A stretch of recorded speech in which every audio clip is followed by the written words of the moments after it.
Coming up next on Nevada Week in Review, we'll recap and discuss the findings of the State Ethics Commission, who met this week to decide the fate of Las Vegas Mayor Oscar Goodman. The Las Vegas City Council decides to hold a special election to fill the seat once held by Lynette Boggs McDonald. And we'll have a first-hand account of gambling in China. That's all coming up next on Nevada Week in Review.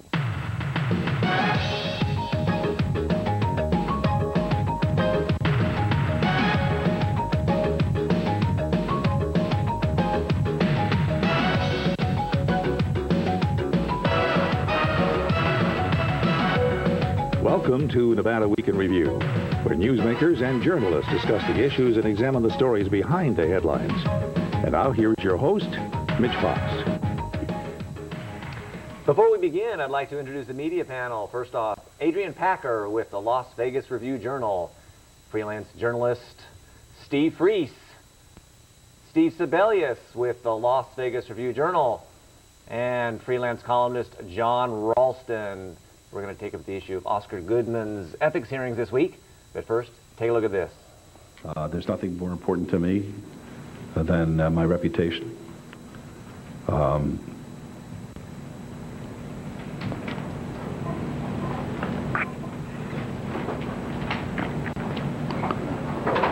That's it. Emotion appeared to play a role in Mayor Goodman's uncharacteristically curt closing remarks, but after a day and a half, there wasn't much left to say anyway. The four ethics commissioners made short work of the first three areas of concern. The city's participation in a magazine promotional event was an overall plus for the city, the commissioners said, and did not personally benefit the mayor. Mr. Goodman's use of a donated Cadillac was also deemed not a violation, since the car was loaned to the city, not to the mayor himself. A deal to promote Bombay Gin raised eyebrows among some commissioners, but since it raised $100,000 as well, half for the homeless, half for a private school, commissioners determined there was no personal benefit for Mr. Goodman and no violation. But then came the sticky issue, the mayor's assistance in a Washington party put on by his son to promote iPolitics, a CD technology in which Ross Goodman holds an interest. The mayor still says his fellow mayors would have attended the party without the Goodman name attached. Do you believe that your son or iPolitics could have been able to get 30 mayors together in one room on their own? Absolutely. Mayors love to drink. Well, I'm dead serious when I say that. When they get an invitation to a cocktail party, they're there. They don't really care what's going on. They come. They don't read who the host is. They don't care who's paying for it. They like to drink and smoke and eat. But commissioners ruled that the party was a violation of ethics laws, giving a special benefit to Ross Goodman. I feel was an improper use of the position of mayor to secure or grant an unwarranted advantage for Ross Goodman and his company. While they agreed the party was a violation, they split on whether it was a willful violation, which means no punishment for Mayor Goodman. Okay, let's talk about first the iPolitics cocktail party in Washington, D.C. We've kind of teased our viewers with the possibility of a debate between Mr. Ralston and Mr. Sebelius over this particular issue, because, Steve, as you have said in the past, that this Washington, D.C. cocktail party wasn't really any big deal. Now that the State Ethics Commission has decided otherwise, do you still believe that? Well, what I believe is irrelevant. What they ruled is the way the ethics laws are to be interpreted. So the focus that I had was on whether or not the language of the statute used his official or used his position in government to aid his son. And I focused on the fact that he had not taken any official action, hadn't used any city funds, hadn't caused any city staffers to set things up, although some city staffers were there. But what the Ethics Commission focused on was whether or not he used his office in the form of his title, which is not like an official action, but still is something of note to induce other mayors to come there. And I do have to agree with the conclusion of the Ethics Commission. I don't think the number of people would have come to this party without his name being attached to it. Nobody had ever heard of iPolitics before. Nobody had ever heard of iMedia probably, and having Oscar Goodman's name did bring extra people there. Now, if that conferred a benefit, which the Ethics Commission said it did, then there you go. Commissioner Kozinski said this privilege would not have been granted to Ross Goodman if he was not the mayor's son. Right. So And Well, the testimony was that other companies did come to the U.S. Conference of Mayors. They set up booths. They did all those sort of things. They could have thrown a cocktail party anyway, but they would have been just one of any number of other companies that were there doing all this. It was Oscar Goodman's name that got these people to come, said the Ethics Commission, and so that was the benefit, giving him access to these clients, potential clients, that he wouldn't have gotten otherwise. And they concluded that in fact was, contrary to what I said, that was a use of his position in government to confer a benefit on his son, an unwarranted benefit on his son. The commissioner's deadlocked on willful, and I guess that's the one that triggers fines and all sorts of other things. What did you think about that? Well, first of all, let me say that I disagree with Steve on one thing. I believe his opinion is relevant, and the bottom line here is that from day one, even Steve said that this was wrong. He just didn't think it was a violation of the ethics laws, and it clearly was wrong from day one. The ethics laws are open to interpretation. Why I thought it was important that the Ethics Commission said that it was a violation is because you had to have this government-created entity set the bar at a certain point and say you cannot use your position to help your family. It was clear that he had used his position to help his son. The facts bore that out. Some more facts came out, not too many, and generally in these ethics hearings, they just are talking about stuff that's already out there in the media, been pretty well vetted by the media. Let's talk about the willful aspect. There's no doubt that this was willful by the legal standard. I think the two commissioners that decided that it wasn't willful were charmed by the mayor, who's a very charming guy, and I think that they just don't like using the power of the Ethics Commission. But let's put this in perspective. I'll talk about looking at some old clips, including some old Steve Freese clips when he was actually employed by a newspaper. And the bottom line is I can't remember what newspaper it was. However, let's go back to some of the most celebrated ethics cases in this town. The Airport Gate case, when county commissioners put some of their friends' names on a list for airport contracts, and the Daiquiri case, when Yvonne Gates went and solicited from people she regulates. There were no punishments in those cases. They were either reprimanded, which means nothing, or told not to do it again. And you remember that, Steve. So, I mean, let's put this all in context. What's important that the Ethics Commission do is say it's wrong. My opinion has always been they shouldn't have that much power to punish. Let the voters do that. Now, they're not. I doubt they're going to do that to Oscar Goodman. I believe Yvonne Gates is still in office, and she got in a lot of trouble back then.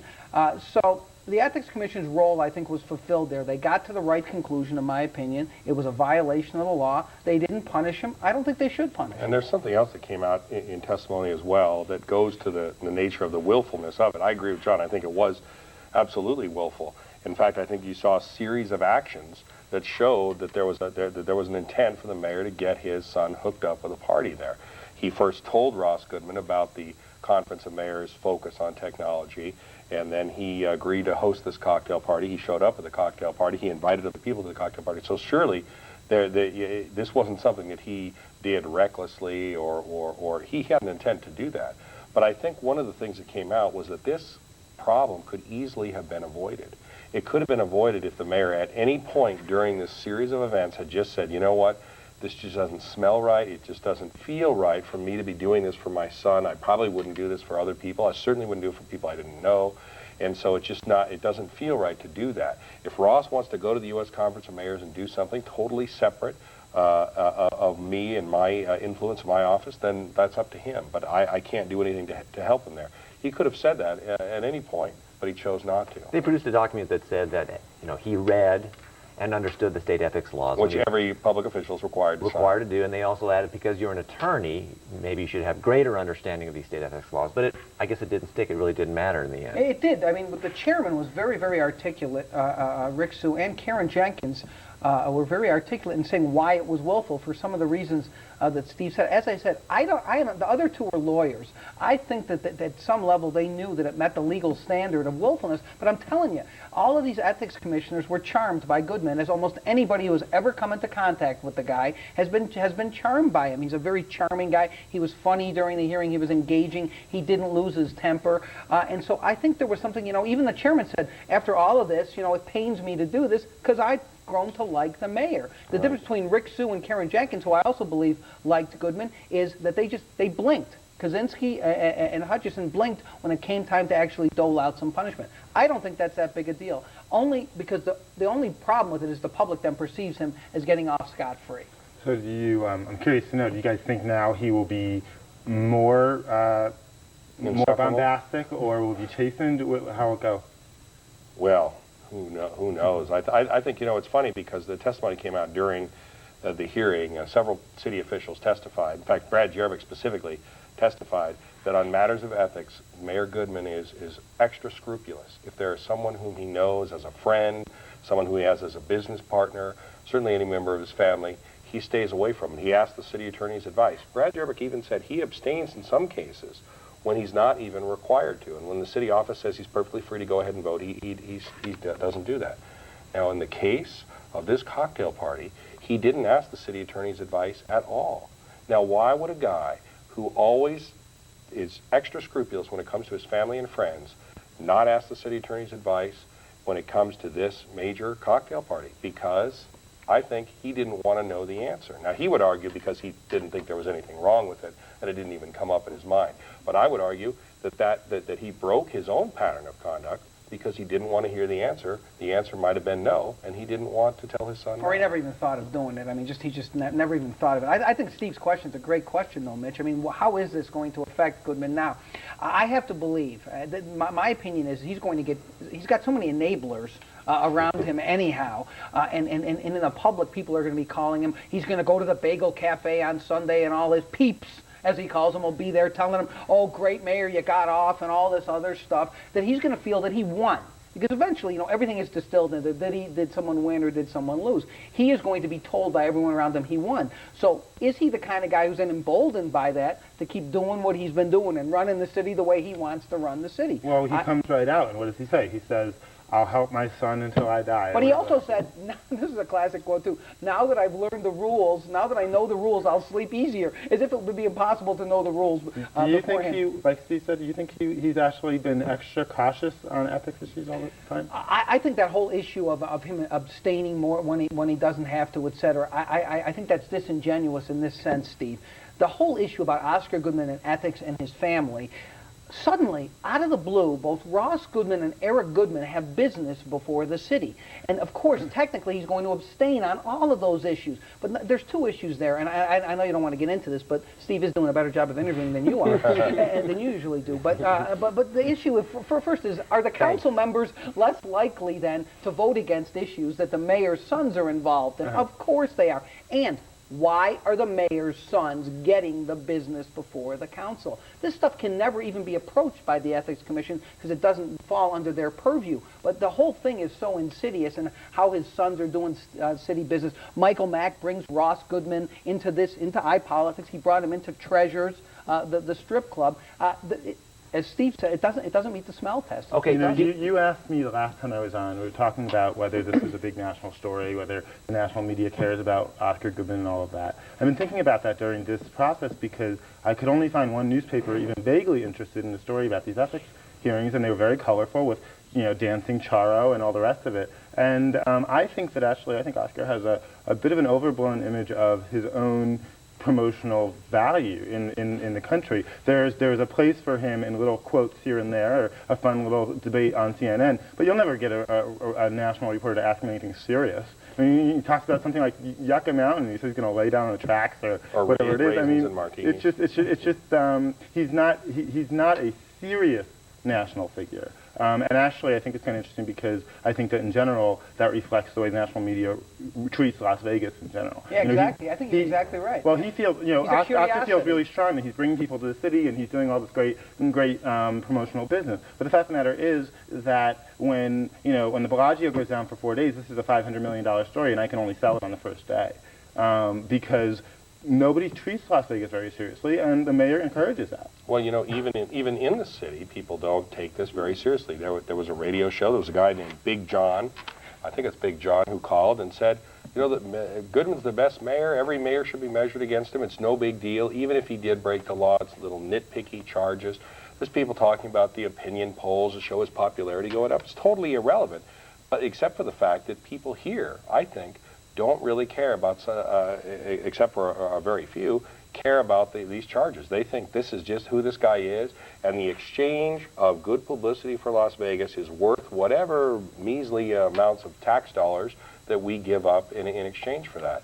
And it's been that has been the case since this scandal broke. Okay, we need to move on. If it's okay with Steve and John, can we go on? It is your show, I believe. Is it okay? No, Steve. Okay.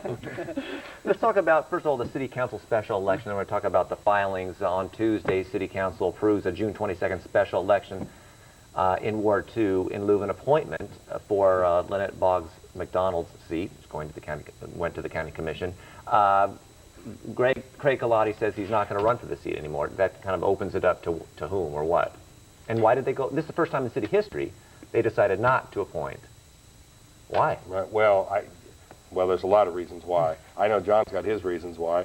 I think it's better that they didn't. I think it's better that they didn't. I live in Ward 2. I don't want Michael Mack, certainly, or any of the other council members choosing my representative. I think they should always do it. Now, there's a cost associated with it. It's pretty significant, too, $70,000 to $80,000, which is well in excess of what Goodman has spent on videotapes, even. But I still think it's better to do another gin contract. Exactly. No, we're done with that. You know, if he, we're never done with it, man. Watch me working into China. If he does endorse, you know, another brand of gin, I think we can maybe cover the cost of the elections. But I think that you got to look at Bob Genzer as one of the top front runners for that post. I think he has a lot of experience, and I think he'd be one of the top people for it. You know what's interesting about it, though, is this is a classic example, this is just my opinion on this, of them. They are doing the right thing here. They should have a special election, but they should have it all the time. But they didn't come to this decision for the right reasons. They came to this decision because they all had their buddies in this, and they didn't want to get their buddies mad by appointing another buddy, because no one did have the votes, I don't think, although the mayor said, no, they never talked to each other about this, and yet somehow they knew that. Of course, they should always have special elections, but as far as who the front runner is, this is the most asinine thing I've ever seen. How the heck are you going to have a real election process in like 3 or 4 weeks? These people have to get campaigns going. This is city council districts have gotten pretty big. I mean, it is all. I think it's whoever is willing to put the most money into it. And that's why I think Genzer is going to have a problem, even though he has all the requisite credentials to be it. A guy like Steve Wolfson, who's a lawyer, probably with a lot of money. He's got the cops behind him. Grassroots are going to mean something. I think he's got a real shot at something like this. An election completely changes the dynamic. Wolfson wouldn't have had that much of a chance, I don't think, if it was an appointment, because there's planning commissioners who have friends in the council, etc. So who wins? I don't even know who all is going to get in there. If someone has a lot of money, someone whose name we have not heard so far, and can get close to a campaign consultant who understands grassroots, that person could come out of nowhere. This is a crazy election. It's just a few weeks. All right, let's talk about some of these election filings. Let's turn to the county commission first. And looking at the Democrats, I don't think I've got the whole list here in front of me, but John Bonaventura, Vaughn Chowning, Tom Collins, Mary Kincaid Chauncey, John Stevens, all filing as Democrats in County Commission District B. How's that race going to shape up? Well, it's obviously a very crowded race for obvious reasons, and it'll be interesting. I think that the general consensus is that Mary Kincaid could probably carry the primary because it's crowded with Democrats and it's going to split up the votes. And I think what's interesting is what happens in the general election. I mean, her toughest opponent, you know, everyone is saying, is Sherry Buck, the North Las Vegas City Councilwoman. And everybody has polls out. Everybody's talking about, obviously, the FBI investigation. And it's kind of funny how the different polls show different results. That whoever's conducting the poll always lands on top. And in Mary Kincaid's position sort of varies. Okay, let's go on to County Commission District D. Kind of a surprise because it did happen on Friday as we broadcast live, and that is the Democrats filing in District D. Among them are Yvonne Atkinson Gates, Chester Richardson, and Joe Neal. That surprise you? The Joe Neal thing did surprise me. I really thought he was just having fun and trying to scare Yvonne Gates, and I was really surprised that he found. I don't know what the heck he is doing. He must. I don't know. You said it. He's having fun. Yeah, I guess he's just having fun, but which he likes to do. He's had fun with the gaming industry for about 20 years, but I can't see any way that he has any chance to win that race, Mitch, just because she has so much money. I mean, you know, county commissioners just, go drive down Las Vegas Boulevard and they can have $500,000 in their trunk by the time they get from one end to the other. And she hasn't had a viable opponent for a long time, so she hasn't had spend a lot of money on fundraising. And although, as I was saying earlier, I was driving on Cheyenne today, and apparently Yvonne's got plenty of money, but she doesn't want to bother to build any new signs. So the signs on Cheyenne say "Retain Yvonne Atkinson Gates." She's recycling the old recall election signs instead. Well, until yesterday, she thought she wouldn't have an opponent at all until the young kid who works at Clark County. I think his name is Jesus Moreno.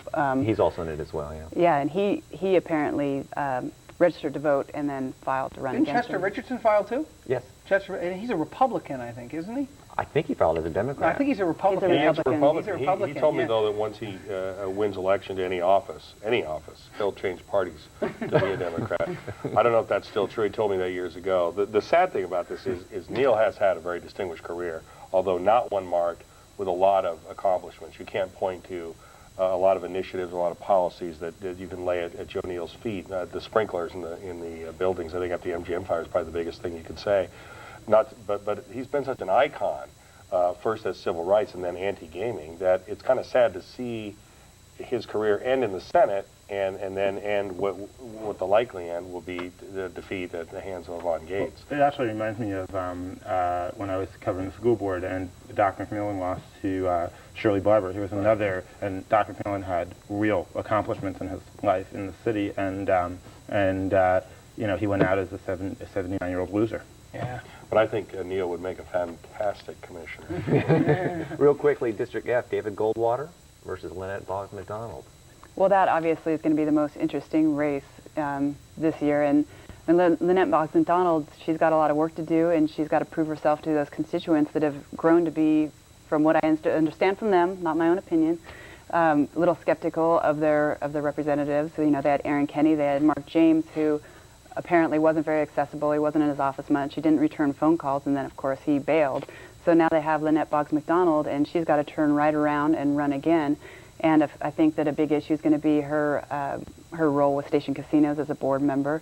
That district went up against Station Casinos, and the residents are really upset. And the union is going to, you know, support. Tim Corey filed against her too. Let's not forget Tim Corey, who almost beat Mark James in that district.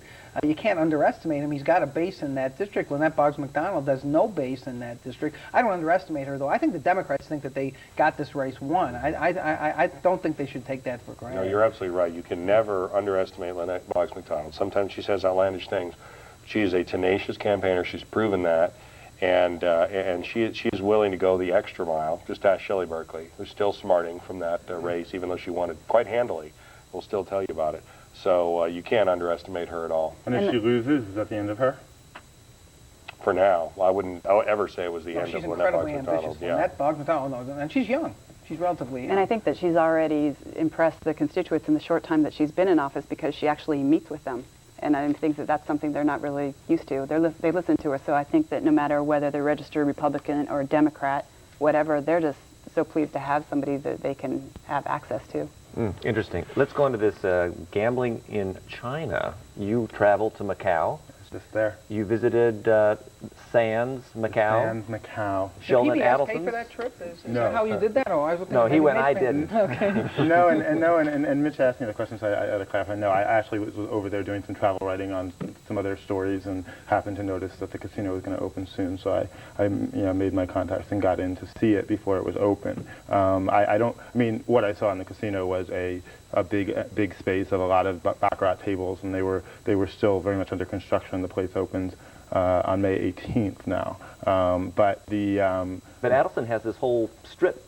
But Adelson had, right? you know, I drove over to an area where they call it the Cotai Strip. It used to be a little, like, shallow swamp. They filled it in 1,500 acres. That will be a version of the Las Vegas Strip. They are planning 20 hotel casinos. They're planning a half-size replica of the Venetian. And the future there is just staggering. I mean, it's a really fascinating trend for me because as I study Las Vegas, I learn Las Vegas as a concept is very powerful, and this is the export of Las Vegas to the Asian market, where the numbers are just unreal. There are about 400 million people living within a 5-hour radius of Las Vegas by plane. There are 3 billion people living within a 5-hour flight of Macau, and most of those people are living on little farms in the middle of China. They're not going to Macau, but the concept is very similar. The concept of the way that Las Vegas sprung up as sort of a refuge for suburbanites who didn't want to have gambling in their urban cores, wanted it somewhere else, and where it wasn't so offensive because if you went there you could afford it, is very similar. It's exactly what's going on in China. Now, Steve Wynn does have some plans there. He's kind of hold him closer to the vest than Sheldon Adelson is. Which is ironic because Steve Wynn's got a public company and Sheldon Adelson doesn't. It's kind of strange in that sense.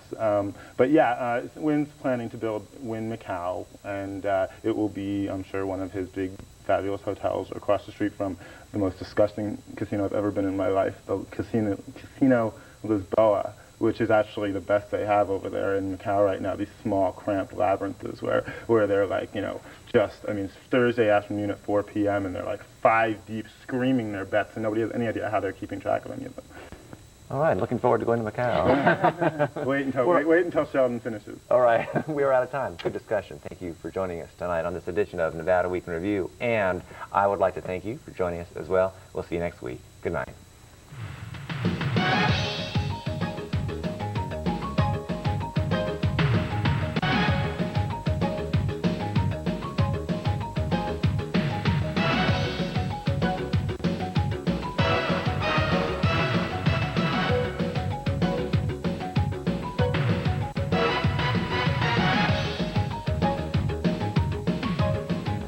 Had to have been a backfire or something out of the engine. It was a tremendous bang, though. Folks, nice welcome. We appreciate that. And everybody's ready here. $1,000 at stake for our first toss-up of the night. Rhyme time.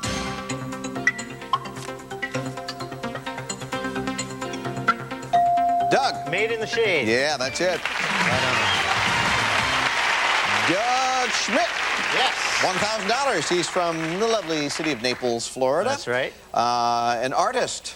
Sorta, yeah. Yeah, runs a picture framing shop. Yeah. Now, what you do, you have an odd way you work with art. Oh, one thing I like to do is pick up stuff I find along the roadways or in dumpsters or at thrift shops and just make stuff out of them and sculptures and things. Good. Yeah. Can you give us an example of this? I made a really cool Christmas wreath one time out of a piece of a rubber tire I found, and then a part of a headlight lamp thing that got crushed was around the inside and as a red bow, and that's really kind of nice, cool. actually. Yeah. You made anything out of possum lately that you could possibly?